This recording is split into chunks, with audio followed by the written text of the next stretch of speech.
She opens her mouth to continue, but gives a small sigh instead. She seems to have realized that she really doesn't know enough about my situation to go too deeply into this. Well, we all have our own pace. I just hope you'll take any chance you see. I understand. I'll think about it. As we walk back out into the city, Lily takes hold of my arm once again. So, did you get any good ideas for a present? She asks. To be honest, no, I say. I've never been very good at picking them. As absurd as it sounds, perhaps we should just look around, she says. Hearing Lily utter those words throws me for a moment. Right. How do we do that? That's just the reaction I was expecting. It's simple. You can go window shopping and just tell me what is around. If something interesting comes up, then we might get an idea. Right. I'm still not so sure of this, but I'll take your word for it, I tell her. I think we'll manage. Hanako, my sister, and I managed to do it well enough. With Lily's simplistic and rather optimistic statement, we set off into the shopping district of the city, and I start describing everything I see to Lily. It's hard to think of Hanako going window shopping. She doesn't feel like the type to place much stock in fashion, nor have I noticed her reading magazines or the like. In fact, all I think I've really seen her do as a hobby is read books. There's a houseware shop just ahead, I say. Looks like it's mostly crockery, though. I can't think that she'd have much of a need for that, Lily says. And what type of message would that send to her? Cook more food, I say. That's not such a bad idea, maybe. Sometimes it's best to leave these things alone, Hisao, Lily says. Once again, I get the feeling that Hanako's exploits in the kitchen aren't always successful. Lily must have had to help her with that sometimes. Let's see, I say. Next along is a bookstop. That seems like a good idea. She's always reading. Yes, but there are a few problems with books. I'm not quite sure what she has and hasn't read, Lily says. What about a gift card, then? There's nothing as impersonal as giving someone a gift card. It's like saying, I don't know enough about you to work out what you'd like. I always thought of it as making sure they got what they wanted, I say. Giving people gifts is supposed to show them the level of affection you have for them, Lily continues. If you can't decide on a simple gift for them, then how much could you think of them? Right, I say. No gift cards. Lily seems overly passionate about this, but I can see her point. If you're going to get something for someone, then you should put at least some thought into it. If I want to get something for Hanako that reminds her of us every day, then what good is a gift card? In that case, I ask, what did you get Hanako last year? A porcelain doll. I thought that if she had someone to talk to, it might help her ease her pain. A doll isn't ever going to criticize her after all. So, should I be looking for a doll shop, I ask? If you could be so kind as to keep a lookout for one, I would be grateful. Sounds good to me, though I wish you'd mentioned it earlier. But if I did that, then you wouldn't have started thinking for yourself, would you? Once again, Lily has a point. My brain is currently analyzing every store we pass for gift options. If Lily had mentioned a doll shop to begin with, I wouldn't have thought of anything else. We wander through the city streets, but seem unable to find anything that resembles a doll shop, or anything that I could consider a fitting present. The simple act of searching is starting to clear my head. The events of last week are starting to fade away, and I'm looking forward to giving Hanako her gift. If I can find one, that is. This is hopeless, I say. I thought we'd be able to find something in the city for sure. And I'm sure we've walked down this street at least once before. That almost sounds like you're giving up, Hisao. I'm not, but it's a lot harder than I thought. Try not to be so restricted in your thinking, Lily continues. Maybe we should actually go into some shops and have a look around. That might work, I say. I've never really been any good at window shopping. Lily and I circle around the city streets once more, this time popping into stores that catch our attention. In the end, though, nothing comes up as especially appropriate. Hanako's tastes are often quite hard to pin down at the best of times, thanks to her intensely private nature, and those tastes we do know are hard to accommodate. May we take a break for a minute, Lily says. I'm a bit exhausted. I agree and leave Lily to rest against a railing while I go to get a couple of drinks from a nearby vending machine. After walking up to the vending machine and grabbing myself some lemonade, I find myself at a bit of a loss. Not really knowing Lily's taste, I decide to take a guess and grab something that seems a little girly but not too weird. Strawberry-flavored milk. Back, I say. I walk to her and place the carton in her outstretched hands, making sure she has a grip on it before letting go. She feels out its contours before opening it and taking a very tentative sip, her approving smile afterwards telling me I made the right choice. We both rest and have a quiet drink for a few minutes. A familiar soft ringing begins to sound from Lily's side. She quickly apologizes as her hand goes into her pocket, pulling out her mobile phone. Do you mind if I take this? It's fine, don't worry, I say. She nods to me in thanks before turning away and flipping the phone open, bringing it to the side of her face as she picks up the call. Going by the tone of Lily's voice, the person on the other end is no doubt some friend or another. I tune out of their conversation pretty quickly as the snippets that Lily says make it sound like little more than gossip. Without much else to do, I find myself watching Lily. She really is a pretty girl, which would hardly hurt her popularity in school.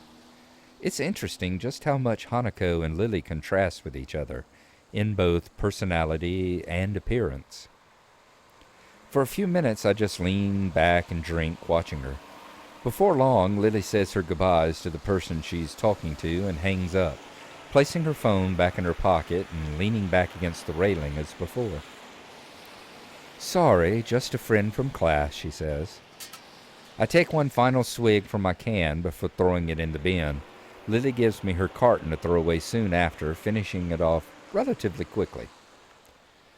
You seem to have a lot of friends, I say. Oh? Lily waits for me to continue, her interest piqued. I was just thinking that you and Hanako contrast really heavily. It's hard to imagine Hanako doing a lot of the things you do or knowing the people you know. You seem to think about Hanako quite a bit, she says. I don't know, I say. It's just... she's mysterious, I guess. I kind of want to know more about her, which isn't that easy. It almost sounds like you're doubting your relationship to her, she says. I don't think it's that. I just want to do more for her, being her friend and all. I don't even really know how she sees me. This statement seems to interest Lily quite a bit. I wonder if Hanako said anything about me to Lily during their conversations. I'm about to ask what's on her mind as she picks herself up from the railing. Shall we be off then? Her voice and expression shows that she's playing games with me. Lily knows damn well that she's leaving me hanging. With a sigh, I pick myself up from the railing as well and have a brief look around. We have stuff to do, so I'll just try and get back to her about this later. Tucked in between a newsstand and a convenience store is a small shop. The sign above the door says Othello's Antiques in decorative English script. It would be easy to miss if we were walking along the street, but since we're stationary and I'm purposefully looking about, it's just noticeable. Say, Lily, that doll you got Hanako, was it new? Well, yes, but I'm not quite sure I know what you mean. I tell her, I think I've found her shop. It's across the road. Oh, what is it? Some kind of toy shop? It's an antique store, I tell her. I think it's probably going to be our best bet. Really? I didn't even know we had one of those near here. Neither did I say. I missed it the first time we went by here. It's pretty well hidden. Well then, it can't hurt to check. Inspired by this new find, we quickly dust ourselves off and head toward the store, Lily's hand finding its way to my elbow for guidance. The store has a strange, musky scent to it. The layout is more like a garage than a store. Things are strewn about the floor without any immediate semblance of order. The shopkeeper gives us an almost bored look through his particularly small eyes. His face seems weary and tired, and his dress style is distinctly anachronistic. He gives us a polite nod of welcome before going back to his book. Lily holds tightly onto my arm, and I find myself having to split my efforts between making sure we don't miss a potential gift for Hanako and making sure Lily doesn't inadvertently bump into anything. The task is quite difficult given the haphazard way the store is laid out, and the many things poking out of the shelves they're on or sitting on pieces of furniture. But eventually we safely arrive at an old desk covered in dolls and teddy bears. I think this is the right place, I say. There's pretty much every kind of doll you can imagine here. That should make the choice much simpler. Could you please pick one for me, Hisao? I had a feeling that it would come to this. I picture Hanako in my mind and try to imagine which of the dolls before me would suit her the best. My eyes wander across the collection. Each one is as exquisite as the one before it. The sheer number of styles is boggling, but eventually one catches my eye. Here, what about this one, I say? I pick up a small porcelain doll that looks to be at least somewhat affordable. Dressed in a Victorian-era green dress with a little brown hat sitting atop its blonde hair, it looks a little like Lily. I gently pass it to her, who delicately feels her way around the object while wearing a look of slight concentration. It certainly feels beautiful, she says. Do you think it would suit Hanako, in your opinion? I think it would. It could look good in her room, I say. In that case, I'll trust your judgment.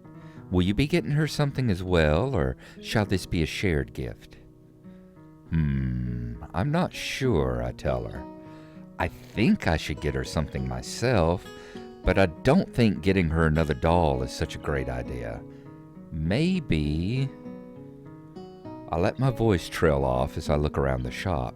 Resting on a writing table not far from us is a decorative box that catches my eye. Wait here, I think I found something. My, that was fast. I gingerly walk through a collection of crystal glassware and pick up the box. The wooden sides are covered in carvings depicting ancient battles around a castle. The top, however, looks far too familiar. Alternating squares of white and black varnished wood are arranged on the lid. That's a really nice item. It's a chess set from overseas, the shopkeeper says. The store owner's sudden appearance startles me a little. I didn't see him approaching at all. I suppose he's trying to help us because we don't really look like we know what we're looking for. Or, on the other hand, maybe he wants to keep an eye on us because he suspects we might shoplift instead. I'm looking for a present for a friend, I tell him. I see. In that case, this chess set would make a fine choice.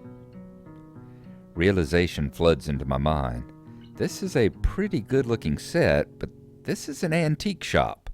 They're not well known for their bargain prices. How old is this, I say? This is a reproduction, he answers. My best estimate is that it's about 5 years old. I see. How much, I ask. He thinks a little before telling me, which is slightly disconcerting. I'll let you take this now for 7,000 yen. I balk a little. I wasn't expecting to spend that much, but this does seem perfect. Then again, maybe that's a testament to how well he worked out how much he could make me pay. Couldn't make it 5,000, I say. 5,500, he says, no lower. I'm sold. Oh, and we'd also like to get that doll. The store owner looks over my shoulder, focusing on Lily and the doll in her hands. His eyes narrow, and he visibly takes a moment to switch mental gears. In the process, his smile drops slightly. Ah, I guess that means that not everything in his store is a reproduction. Are you quite sure that you want that doll, miss? I trust my friend's judgment, Lily answers.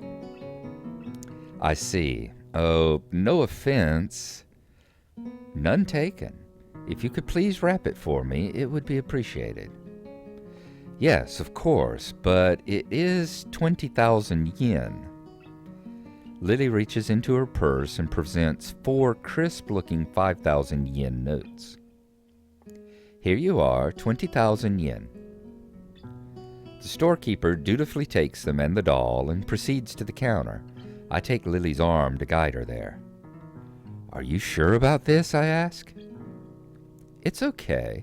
I have the funds I need. As I said, I trust your judgment. I feel a little guilty on 2 fronts. Firstly, because Lily has just spent a lot of money on my recommendation, and secondly, because I have the feeling the value of my gift isn't high enough. Nevertheless, Lily does seem to get somewhat awkward whenever the mention of money comes about. I hand the shopkeeper my present and the money for it in turn. He puts the cash in the register before busying himself with wrapping the doll and repeating the process on the chessboard.